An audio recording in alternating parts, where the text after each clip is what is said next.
বাংলাদেশের অনেক জায়গার সাথে ত্রিশালকে মিলিয়ে কথা বলেছেন। আপনার জ্ঞাতার্থে জানাচ্ছি যে নজরুলকে বাংলাদেশে নিয়ে এসছেন সেই ব্যক্তি দারোগা রফিজুল্লাহ।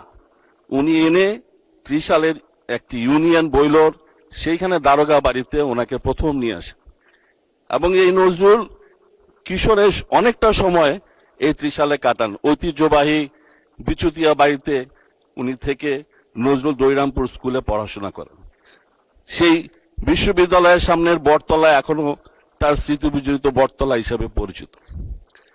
আমার মনে হয় যে আমরা বিগত দিনে আমাদের সরকারের সময় 2001 থেকে 2006 আমরা যে অবস্থায় ছিলাম, জাতীয় পর্যায়ে অনুষ্ঠান ত্রিশালেই হতো।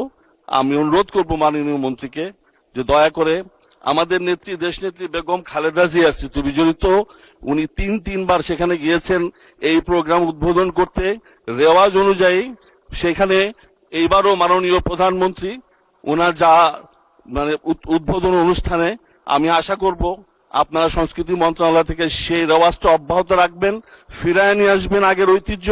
এবং আমাদের মাননীয় মন্ত্রী মহোদয়ের কাছে প্রধানমন্ত্রীর কাছে আমন্ত্রণ জানাতে চাই, আগামী 25শে মে নজরুল জয়ন্তীতে উনি ত্রিশালে পদার্পণ করবেন এবং সারা ত্রিশালবাসী নয়, ময়মনসিংহ বৃহত্তর ময়মনসিংহবাসী সেজন্য অপেক্ষা করছে।